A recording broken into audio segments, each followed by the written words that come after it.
This Could Be Your Totem is critical commentary, cultural criticism, opinion, and satire. The subject of this week is a structure, the connected fitness category and the consumer behavior built around it. Not any specific brand, company, product, or individual.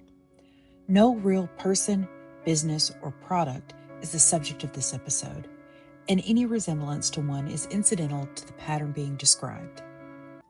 Figures, ranges, and descriptions cited here, including price points, subscription costs, and estimates of how often these objects go unused, are offered as a general illustration in service of an argument, not as a statement of fact about any particular company or product, and definitely not as financial, medical, psychological, or legal advice. Nothing in this episode is a recommendation to take or avoid any purchasing or personal action. This episode discusses guilt, the gap between intention and action, and the financial weight of an object that you may not be using. If any of it lands close to something that you're carrying, that feeling is valid, and you don't have to sit in this alone. Support resources are linked in the show notes. Picture a corner of a room, and be honest, you probably already know which corner. It's the one that's used to hold something else, like a desk or a chair that nobody sits in, maybe a plant that died politely. It's the room's junk drawer corner, where things went to wait until you figured out where they actually belonged. Then one day, it stopped being that. One day, it became the corner where the bike is, and the whole room quietly rearranged itself around it. Rooms do that, by the way. They organize around the heaviest thing in them. File that away, because we're going to come back to it. So here's the scene. It's early. Earlier than you have to be up, and nobody's making you. This isn't the schedule talking, even though the content does recommend mornings, and you've heard that recommendation enough times that it sort of lives in your head now rent-free. You're up because this half hour is yours. This corner, this screen, the specific person on the screen who after 100 mornings has become, and stay with me because this matters later, this person has become someone more reliable than a few of the actual humans in your life. The ones with the capacity to disappoint you, and the ones who've used it. There's a particular hush to that hour. The house isn't asking for anything yet, and the phone hasn't started ringing. You clip in. There. That's that little click, the tiny metallic sound that your body has learned to expect, like a key in a lock that you already know by feel. The screen lights up, and the whole world narrows to the width of a screen and a set of handlebars. For one class, you are not in charge of anything. You are being handled. And there is an enormous underrated relief in being told exactly what to do for 30 minutes by someone whose entire job is to sound certain that you can actually do it. The bike, it cost $2,000. And here's the detail worth noticing. You didn't think hard about that $2,000 when you spent it. And that should tell you something about where you were standing emotionally the day that you bought it. The $2,000 bought the screen, the hardware, and the very specific promise that this time it would be different. Because this time the equipment was already here. The classes were here. The community was here. There was no commute to argue yourself out of, no schedule to wrestle, and no front desk person clocking that you hadn't shown up in 2 weeks. And this time, it was different. And also, something else happened over that next 2 years, something that wasn't in the brochure, and something that we're going to work out today. I'm April Rain, and this could be your totem. Welcome to This Could Be Your Totem, the show where we go looking for the objects that quietly own you. 4 questions every week. Is this thing an identity signal? Does it make you perform a ritual? Does your loyalty to it outrun its own actual usefulness? And the big one, what hole had to open in the culture for this object to matter this much? And today's totem is the fitness bike. The screen and pedal machine that became one of the defining consumer objects of the early 2020s, and that now sits in the corner of a few million homes in a relationship more complicated than anyone signed up for. I'm being deliberately vague about the brand, and I'm doing it on purpose. The brand is not the point, and naming it would let you off the hook. You'd decide that this was about that company and those people and that bike, and you'd quietly close the door on yourself. It isn't about a company, it's about a category, a mechanism, and I'm sorry to report, a corner of your own home. If a specific logo just flashed behind your eyes, hold on to it for a second, and then set it aside. The mechanism doesn't care which one you bought, because it never has. This one's a companion piece, by the way.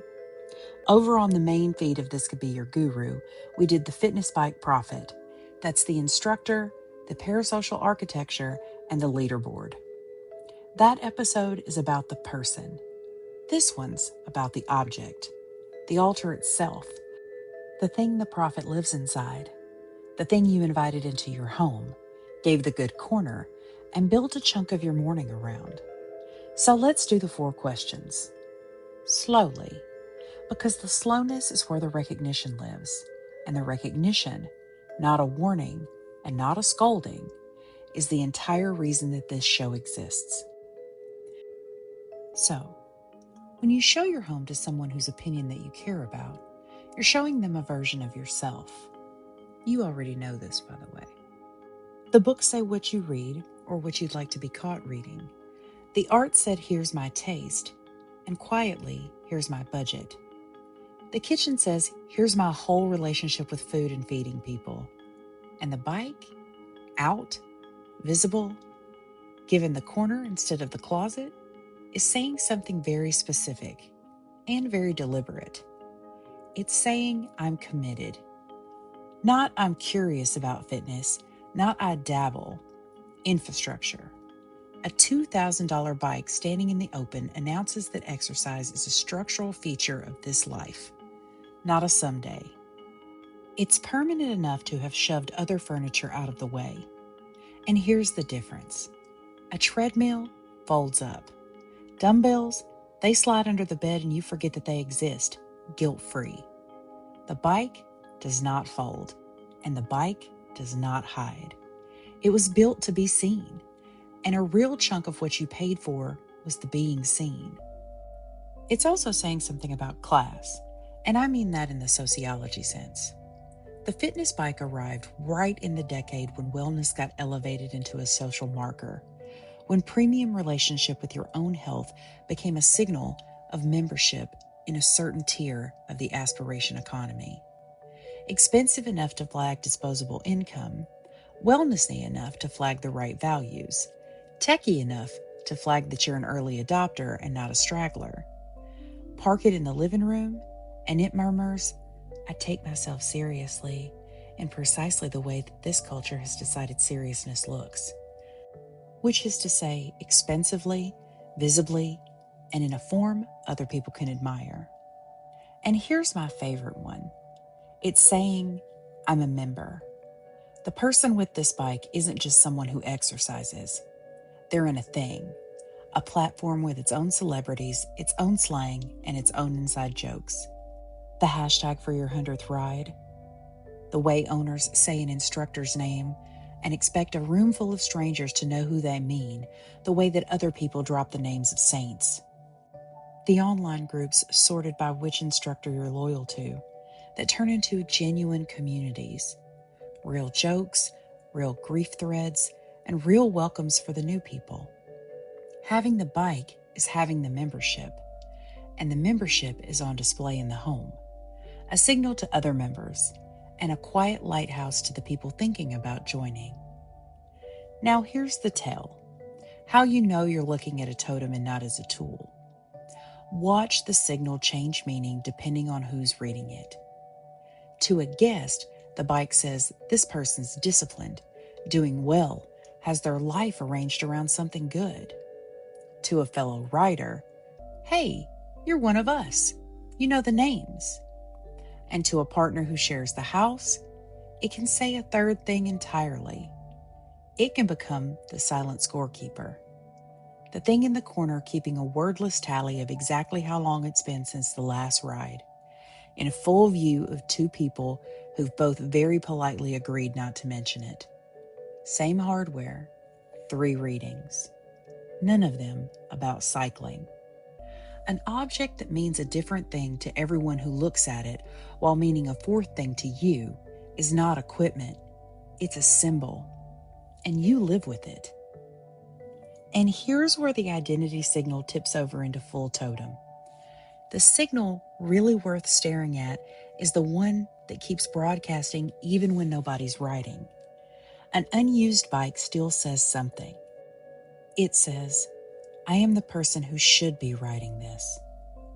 The you that bought it and the you that are currently standing in a house with it are having a conversation through that object. The bike is the go-between for who you meant to become and who you've actually been lately. And that produces a very particular feeling. Part guilt, part hope, part the quiet grief of the gap between what you meant and what you did. And that feeling is one of the bike's most dependable products. It rolls off the line whether or not you ever touch the subscription. The signal broadcasts both directions at once. To everyone else, here's who I want to be. And to you, who you're not being right now. It's the only piece of furniture you own that keeps a running record of your relationship with your own discipline. And it shows it to you every time you walk past it. Now the Steelman, because this show doesn't skip the Steelman, and I wouldn't want to anyways. There's nothing wrong with wanting to be a person who exercises. And there's nothing wrong with buying an object to help you get there. Identity comes before behavior more often than we would like to admit. People act their way into a self by buying its props first, and sometimes the props genuinely work. The runner buys the good shoes and runs more. The cook buys the good knife and cooks more. An object that reminds you every day of who you said you wanted to be is not a trap by itself. It becomes a totem and earns a spot on this show only at the exact moment that your loyalty to the object comes loose from the behavior it was supposed to produce. We'll get there. Hold on to the signal. This is the first stair. The ritual the bike builds, and I do not say this lightly at all, that ritual is one of the most structurally complete daily practices in the consumer fitness world. It has every feature that turns a ritual into a ritual instead of into just a habit. And that difference matters. So let me go ahead and name it. A habit is a thing that you do. A ritual is a thing that means something while you're doing it. Hold on to that, and now watch how many boxes this thing ticks. It's anchored in time, the same hour every day. The feature that quietly upgrades an activity into a ritual. The morning ride doesn't just work the body, it marks the start of the day as distinct from the night. It's the doorway between the time that's yours and the time that belongs to everything else. The kids, the inbox, the commute, the 1,000 small obligations waiting the second the ride ends. And here's the subtle part. What makes a ritual feel sacred rather than merely convenient is that it happens when it happens, not when it's easiest. Sacred and convenient are near opposites. A ritual that's gone fully convenient has usually quietly stopped being a ritual. It's consistent in the body. Same hardware, same position, same clip-in, same screen wake, same sequence. The body knows what it's doing before the mind is even clocked in. That's embodied knowledge, the kind practice builds over time, the kind that makes the ritual feel like home. There are people who can't fall asleep without the white noise machine, people who can't pray except in one specific pew. The body memorizes its sanctuaries, and this bike, boiled down to one spot in one room, makes itself a sanctuary through sheer repetition. It has social structure. The class is real. Other people are writing it right now, or already did, or will. The instructor is there. The leaderboard quietly tells you that you're among others. Also here, at this hour, also doing this, in our own separate corners of our own separate rooms. The social layer is exactly what separates a ritual from a thing that you repeat alone. It's witnessed, meditated, parasocial, and happening through a screen. But it's present, and we can measure what that does. People, on the whole, work harder when they believe that they're being watched. The leaderboard is a witness that you can't let down quietly. And it has an emotional arc, a real one. The pre-ride anticipation, the specific wobble in the first few minutes before the body has fully committed, when quitting is actually still on the table. There's the middle, when everything's maxed out and the decision to keep going gets made not once, but over and over again, pedal stroke after pedal stroke. The instructor saying the thing that they always say at the hard part, the thing that you've heard 100 times that works anyway, because the part of you that needs to hear it isn't the part that's already heard it. And then there's the after, the exact cocktail of exhaustion, the chemical payoff, and the quiet satisfaction of having done the thing when you thought that you could not. And the arc is reproducible. It's what you're coming back for. So you put all four of those together, anchored in time, fixed in the body, structured by other people, and shaped into an arc, and you haven't described a workout, you've described a daily office. The monastic tradition has a word for stopping at the same hours every day to do the same structured thing, in the same posture and under the same authority. They call them the hours. And they worked out, a very long time ago, that the point was never the words being said. The point was the stopping, the sameness, being held inside a structure that you didn't have to reinvent every single morning. The fitness bike has rebuilt the daily office for people with no monastery and no faith. And it did it so well that the numbers on the screen start to function like a scripture. Read aloud, returned to, and believed in. A figure you watch the way the devout watch a candle. And I'm not being flip here. The hunger underneath this is an old hunger. And the fact that a subscription is feeding it now doesn't make it any less real. It just makes it more interesting. And here's the Steelman again, because being able to explain why the ritual works should never trick you into thinking that it doesn't work, because it does work. Regular morning exercise does documented real things: mood, focus, heart health, steady energy throughout the day, improved sleep, and the base level of dread that you carry into ordinary tasks. And this ritual delivers all of it to people who couldn't before hold a consistent practice. People who tried the gym and quit, bought the running shoes and stopped. People who know exactly how many failed attempts are stacked behind this one. Yes, the delivery system is built out of manufactured community and parasocial design and a commercial subscription, but those benefits are still very real. A person who is healthier, calmer, and stronger because of the object is not a victim of it. I want that on the record right now before I move into the next part. And here's the next part. What the ritual does, the part worth examining, is fill the practice completely. There is absolutely no silence in it whatsoever, no unstructured mental time. The instructor talks the entire time. The metrics are up the whole time. Output, cadence, resistance, that little climbing line of your own effort that you're trying to keep above another line. The music plays the whole time.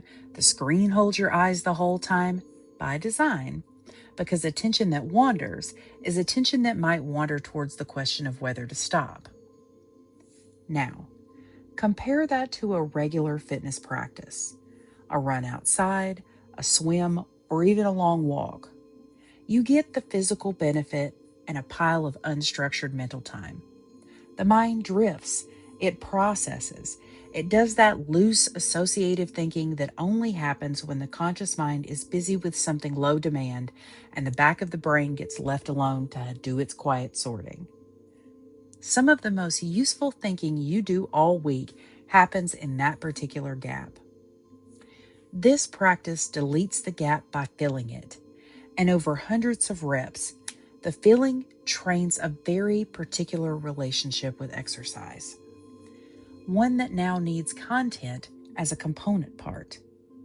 Take the content away, and the exercise feels flat, not because it's less effective, but because the ritual fused the two, and a ritual with a piece removed feels broken, even when the missing piece was never the part that was doing the work. Try riding the same bike with that screen off. Plenty of riders report that they can't, that 20 minutes feels like an hour, and that they spent the whole time aware of the silence the way you notice a clock only after it stops ticking. The platform has made itself a load-bearing piece of the practice, and that fusion, it isn't a bug, it's the feature, because a practice you can do without the platform is a practice that doesn't renew the subscription. This is the part of the show where we lay out the staircase, because nobody decides on day one to spend 2 years and $2,000 guarding a relationship with a piece of furniture. You don't decide that. You climb to it, one step at a time, each step small enough that you never feel the floor rising. So let me walk you up to it. Step 1, the purchase. You buy the thing, and the thing is reasonable. It solves a real problem. The money's large, but the problem's real. And on the day that you buy it, you are, for one shining moment, exactly the person that you wanted to be. This step feels good. It's supposed to. So now step 2. That is the ritual. You use it, it works, and a daily practice goes around it. One that's genuinely good for you. You're not being fooled here. You're actually being helped. And this is the step that earns the object your trust, which is the step that makes the later steps possible. Step 3 is the identity. The practice becomes who you are. I ride turns into a sentence that you say about yourself. The object stops being a tool that you use and becomes a fact of who you are. This is the step where leaving starts to cost more than money, and you just won't notice the cost until you actually try to leave. Step 4 is the slip. Life happens. A sick kid, a deadline, a bad week, a whole season. But the rides stop. The subscription doesn't. The identity doesn't. Now there's a gap between who you're supposed to be and what you're actually doing. And the object stands in the corner holding that gap up to the light for you to see. Step 5, the toll. You keep paying, not for the rides. You're not taking the rides. You pay to keep the door open, to preserve the option, to dodge the one specific small death of admitting that the gap is real. The toll is cheap per month and enormous per year, and it buys you nothing except the absence of one uncomfortable conversation with yourself. And here's the whole trick. 4 of those 5 steps are actually good. That's it. That's the con, though. Except there is no con artist. You can't warn someone off a staircase where the first 4 steps improve their life. The 5th is the only one that hurts. And by the time that you reach it, you've already paid for the climb. So hold that staircase in mind, because we're about to spend most of the rest of this episode standing on that step 5. Because step 5 is where loyalty stops tracking use. And the place where loyalty stops tracking use, is the place this show exists to find. The furniture phase. This is the analytical core of the show, and one of the most reliably documented things in the consumer fitness world. So I'm going to give it the time that it needs. I encourage you to settle in.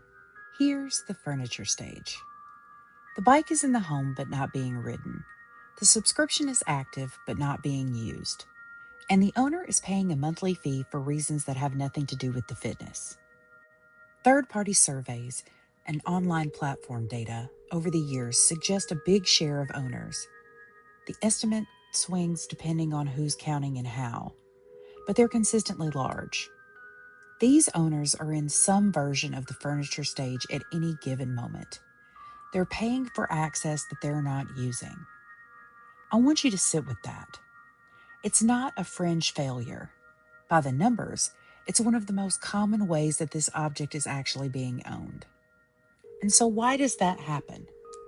The easy answer is that people buy exercise equipment meaning to use it and then they don't. True, and so well documented that the real estate for barely used gear is its own little economy. There's a reason the listings are full of bikes described as barely used, like new, and only ridden a few times.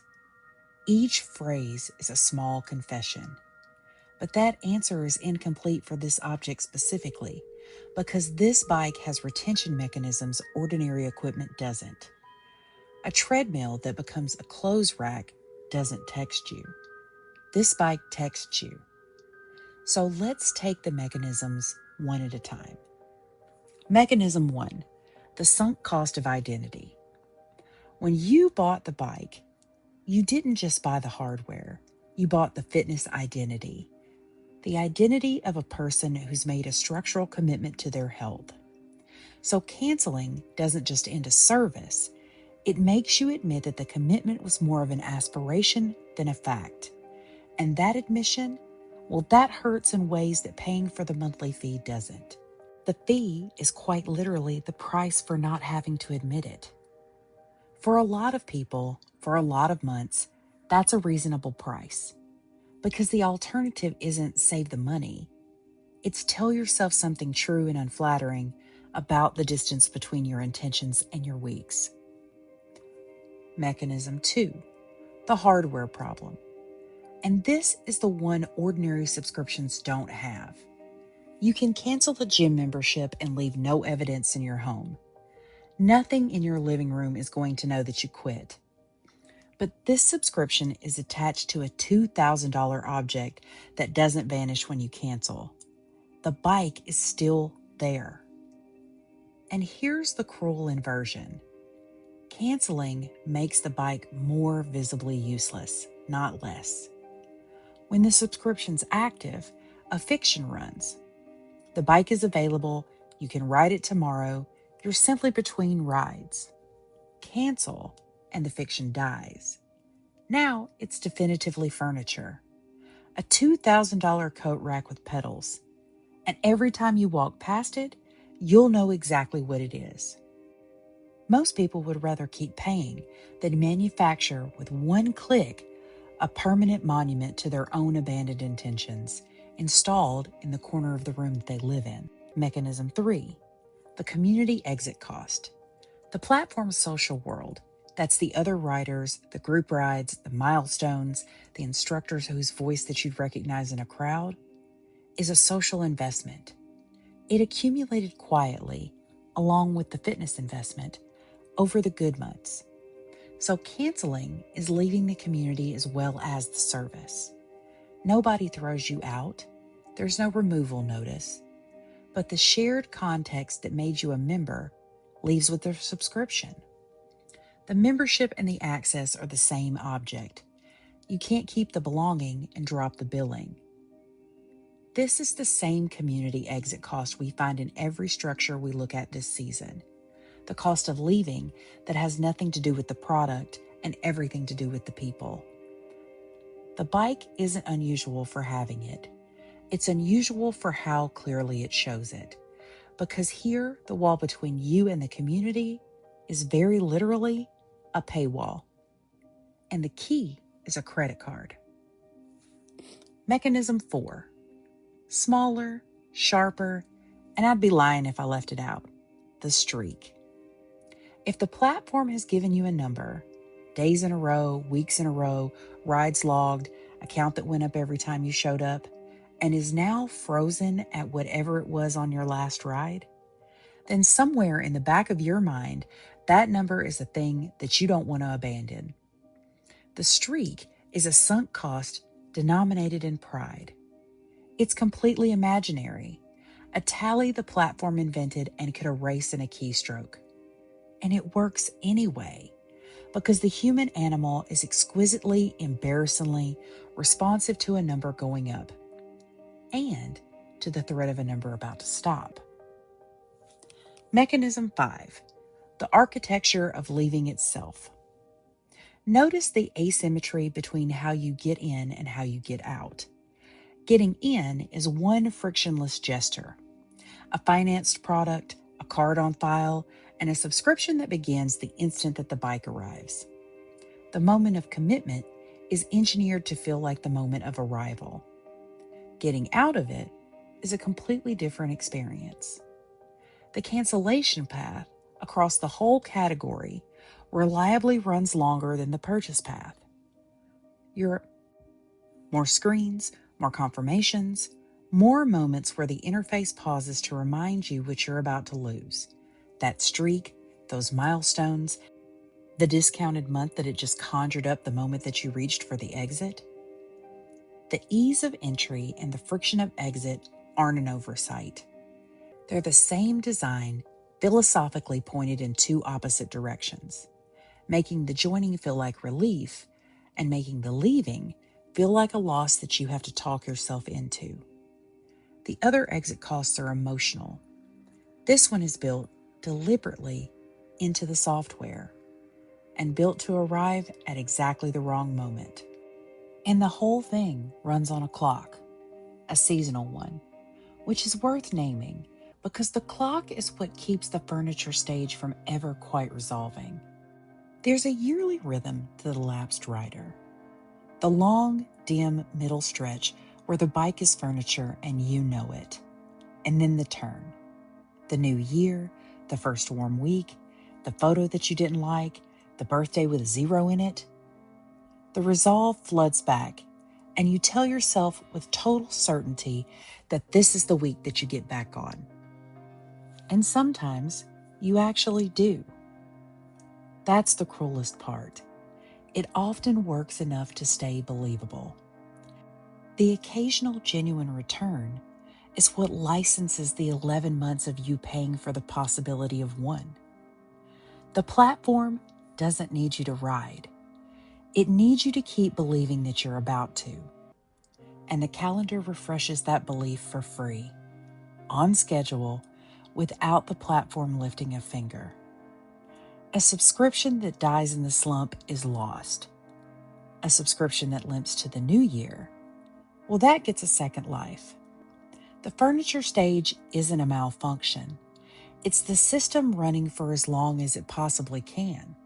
Now watch what the platform does with all of this, because this is the part that earns this particular product its place on this show. The furniture stage guilt isn't an unfortunate side effect that the platform reluctantly tolerates. It's a resource. The platform harvests it. The re-engagement notifications, the it's been a whiles, the milestone reminders, the community updates, the gentle nudges that land precisely when you haven't ridden long enough to feel bad, but not so long that you've made peace with it. And all of it targets the furniture stage rider at exactly the moment that they're feeling guilt, which is the exact moment that the cost-benefit math on the subscription tips the most unfavorable, which is also the exact moment that cancellation becomes likely. These messages are churn prevention aimed at guilt. They're timed to it, and they work more often than you'd expect, because guilt is a more powerful motivator than people give it credit for, and because the alternative, canceling, facing the furniture, and admitting the gap, Well, that takes a specific kind of resolve that the platform is genuinely, professionally excellent at undercutting the second it begins to form. And there is a sixth thing. It's smaller than the rest and more human than any of them. Resale grief. The clean, rational move once a bike's been furniture for a year is to sell it. The market's right there. Someone will buy it. You'd recover part of the $2,000 and you'd reclaim the corner. And yet the bikes mostly don't get sold. They stand. Ask people why, and you won't get an economic answer, because the reason isn't economic. To photograph the bike, write the listing, name a price, and hand it over to a stranger who wheels it out in a truck, that isn't a transaction. That's a verdict. The formal, documented, irreversible declaration that the version of you who bought this isn't coming back. Paying the monthly fee and keeping the question open. That beats out selling the bike, because selling the bike closes it, and closes it against you. So the bike stands, the corner stays occupied, and the fee keeps drafting, because an open question, however expensive, is easier to live beside than a closed one whose answer that you don't want to read. And I want to be careful here, the way that this show is always careful. None of this requires anyone at the company to be a villain. Nobody has to twirl a mustache. A team of well-meaning people optimizing in good faith for the ordinary business goal of reducing churn will arrive at exactly this design every time. Because guilt-timed re-engagement reduces churn.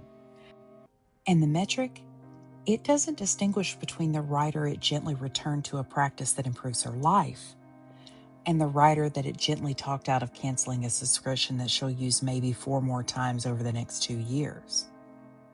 The system can't tell those two people apart, and it isn't trying to. That's the point. The mechanism doesn't need bad actors. It only needs a metric. And a metric is the most patient, least sentimental thing in the building. So here's the heart of it. The bike was never solving a fitness problem. You've been able to get adequate exercise with a $300 bike and a sidewalk for the entire history of the species. And for most of it, that was free. So the $2,000 connected platform was solving a very different problem. And once you see which problem, everything else snaps into focus. The corner, the ritual, the identity, the furniture stage, the feed paid into the silence. This is the emotional core of the episode, and I am not going to rush it. The bike was solving a social infrastructure problem, specifically the collapse of the social infrastructure that used to make regular physical activity, and a great deal more than that, possible for the exact people that this platform was aiming at. Think about what the fitness boutique class had become over the decade before the bike. The spin class, the bar class, the 6 a.m. conditioning class. It had become one of the primary pieces of social infrastructure by professional adults in cities. And not mostly because of the fitness, which was real, but because of everything around the fitness. The studio gave you a reason to be somewhere at a set time with specific people. An instructor whose presence gave the gathering a shape and a kind of friendly authority. A shared physical experience that built quiet bonds between people who never exchanged a full sentence. A community organized around a shared practice and a shared identity. And this is the deeply satisfying experience of being a regular somewhere, of being recognized, of having a spot, of being noticed when you didn't show up, and then welcomed when you came back, of mattering in a small and reliable way to a context outside of your home and your job. That last one is the thing. That's what's actually being sold underneath all the calories. The studio was the third place, not home and not work, but the place where a life gets held together in the gap between the two. And the third place is precisely the piece of social infrastructure that the last several decades have been quietly demolishing. The bowling leagues, the church basements, the union halls, the neighborhood bar where the bartender knew your name and your order, the front porches that people actually sat on. They've all been thinning out for a long time. And the people who felt the thinning first and the hardest were very often the exact same people that this platform aimed at. Because here's who that was. The target writer was, in the main, a professional, frequently a woman, and frequently in the stretch of life where there's a small child in the house. You know, those years that stack the most career demand and the most relentless caregiving all at once, and that between them perform a kind of slow social amputation. So gradual that the person going through it often can't name what's missing, only that something is missing. In those years, the third places fall away one by one, not through any single decision, just through the brute arithmetic of a day that no longer contains 1 hour belonging to nobody else. And the studio, the last surviving third place for a lot of these people, was also becoming impossible to reach. Expensive. The price per class, several times a week, well, that adds up to a real significant number. It's also geographically fixed, so you had to live or work near one. And they were also rigid in time. Be at this address at this hour. And that is the one thing that a life run around a small child's unpredictability absolutely cannot reliably promise. And the fitness bike, it solved all three of these things at once. It pulled the studio experience with the instruction, the production, the motivational scaffolding, and the sense of community into the home, any hour. There's a fixed monthly cost, there's no commute, no schedule, no childcare to arrange. And I want to give this its due plainly. It is a genuine innovation in social structure, not just in the fitness delivery. The platform quietly understood that what the studio had been selling was never fitness. It was supervised, community-embedded, identity-reinforcing physical activity, witnessed effort in the company of others under someone you trusted. And it rebuilt that at scale. No studio ever could. And it delivered it to the people that the studio had already lost. But the rebuild needed manufactured intimacy to stand in for the real intimacy of a shared physical room. The instructor who knows your name through your username instead of your face. The community that lives in group rides and milestone hashtags instead of the chatter in the hallway before class. The leaderboard that creates competitive social stakes without anyone sharing the same square footage. And the substitution is partial. Watching a screen while doing a thing other people are also doing, alone in their own separate homes, is not the same as standing in a row of breathing, sweating, laughing humans doing it together. Some part of every writer already knows that difference. And they know it in the way that you know the difference between a phone call and a visit. But the substitution is good enough. And good enough is an enormous commercial achievement when the real thing has become, for this person, simply unavailable. There is actually no shame in taking the good enough version of a thing that you can't reach anymore. That isn't a failure of the writer. It's a measure of how far the real thing has receded. And then there was the stretch.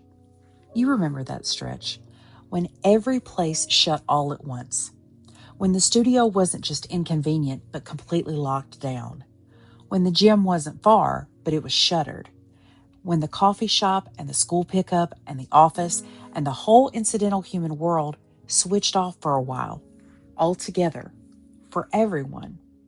And in that stretch, going indoors stopped being a convenience and became the only door left.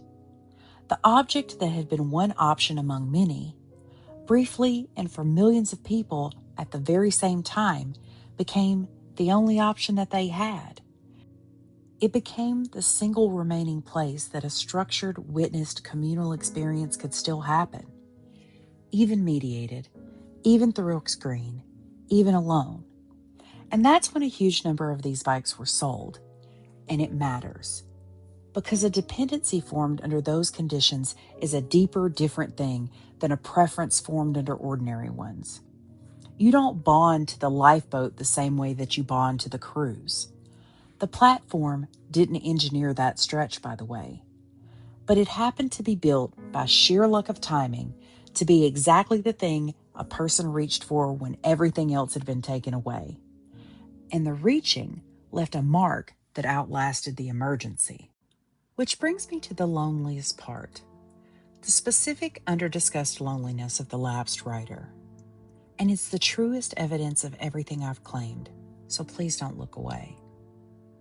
When you finally stop, when the card lapses and the screen goes dark, you brace for the community to notice.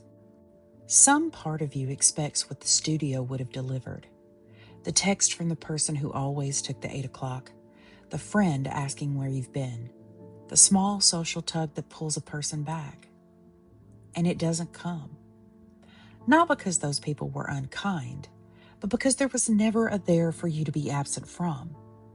They're in their own corners, in their own rooms, on their own screens. And your disappearance from a leaderboard is not a disappearance from a life. The hallway where someone would have asked after you was never built.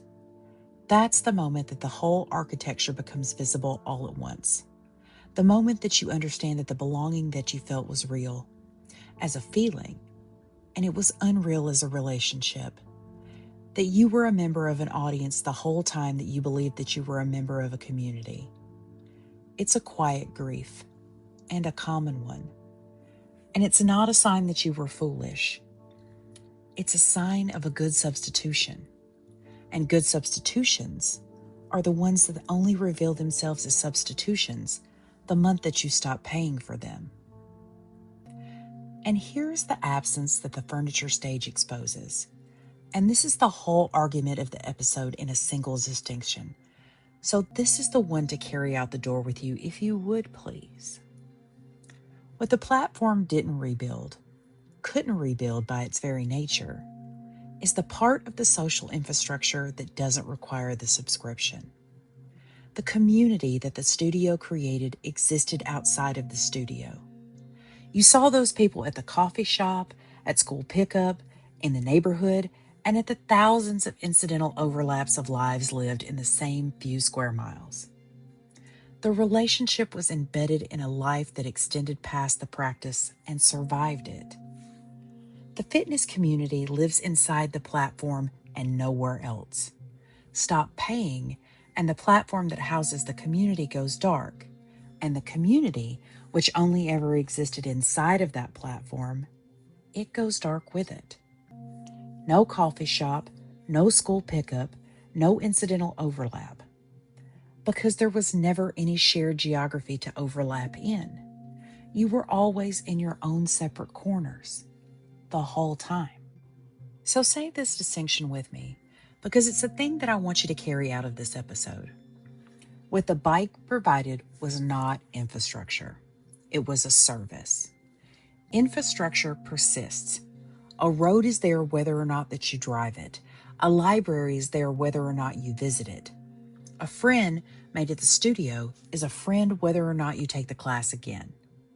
A service ends the instant that you stop paying for it, and it takes with it everything that only lived inside it. The bike sold you the feeling of infrastructure. That's the daily reliability, the named instructor, the sense of a place that you belong to, on the terms of a service.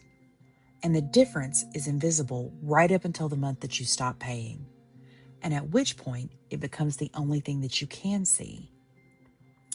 The unmet need was real. It was never fake, and the people who felt it were never foolish. I need you to hear that. The need was for the experience of being in a community with others, doing something together, under the guidance of someone trusted, in a way that marked time as meaningful and effort as witnessed. The platform met that need, genuinely, and commercially.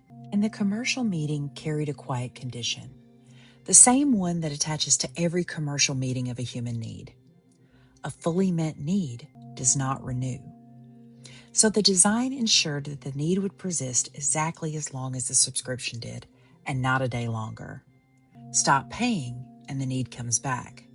For the community, housed in the platform, for the instructor that knew your username, for the witnessed effort belonging the $2,000 object in the corner used to provide. The bike is still there. The belonging is not. And they were never the same thing. The bike just made a very good case that they were. And there's one last piece of the need. That's the one that I opened the show with. So let me close that loop real quick. Listen to how the thing was actually sold. Not faster, not thinner, and not stronger. Those were the old fitness pitches, and they were never what carried the object into so many homes. What carried it was a quieter promise. Time that was yours. 30 minutes that belonged to no one else. A door that closes. A corner of the day and a corner of the room that the rest of the household does not get to colonize. For the exhausted professional in the caregiving years, that promise lands somewhere far below the waterline of fitness. Because the thing that's actually gone missing from that life isn't exercise. It's sovereignty over a single half hour. The bike sold 30 minutes of unbothered selfhood and threw the cardio in as a bonus. And it has a right to. Because the half hour was the scarce thing and the cardio was always free on the sidewalk. That's the most generous reading of this whole object. It's also the most damning. Because a need that doesn't get met by a product, it gets managed by one. And a managed need, unlike a met one, keeps the meter running, which is the entire reason the corner of the room was worth $2,000 to fill. Keep the bike if it's serving you. That's the first and most important thing that I have to say, and I mean it with no irony whatsoever. But know what it's serving, because the same object serves 4 different masters, and the monthly fee buys a different thing depending on which one is in charge. If it's serving your fitness really, consistently, and in a way that makes your days better and your body stronger and your relationship with your own discipline a little less of an open wound, then the $2,000 was money well spent, and the fee is a fair price for the delivery system. The content's good, the instruction's good, the community's real. None of that is in question, and nothing I said tonight was an argument against riding a bike. So ride it. Be glad that you have it. And you can skip the rest of this close if you would like. Go on, go. If it's serving your identity, your sense of being the kind of person who has this relationship with their health, whether or not you're currently having it, then know that the identity and the practice can come apart, and you're paying to keep them fused. The practice is available without the identity price tag. A sidewalk, a secondhand bike, a free app, or even a friend. And the identity is available without the practice that's supposed to earn it, which is exactly the trap. Because an identity that doesn't require the behavior is one that you can rent without ever earning. So which one is it that you're paying for? Just know that there is no wrong answer. There's only the difference between knowing and not knowing. If it's serving your guilt, keeping the option to resume alive, maintaining the small, merciful fiction of access that makes the furniture stage easier to live with than the admitted furniture stage, then know that the guilt is not the platform's fault, and that the platform is very good at farming it. Both are true at once. The fee is a reasonable thing for a lot of people to pay for a lot of months, to simply postpone the confrontation with the gap between intention and action. Postponement is allowed. We all postpone. But it isn't a reasonable thing to pay for indefinitely. And the platform is counting, quietly and without malice, on you to notice the difference between a lot of months and indefinitely. So just notice it. That's all I'm asking. Notice that difference. The corner of the room will find something else to hold. It always does. That's what corners are actually for. You are doing things before the bike arrived, and you'll do things if the bike leaves. And those things will be enough, the way that they were enough before, because they were always enough. And the bike is just very good at making you forget that. So, whatever you decide, ride it, sell it, dust it off tomorrow, or finally let that corner hold a chair again, I want you to decide it on purpose. Decide it as the person actually living in the house, and not as the person standing in a showroom 2 years ago, and not as the person that those notifications are addressed to. You're allowed to be the one who chooses, but the object would prefer that you forget that. Don't. I am April Rain, and this could be your totem.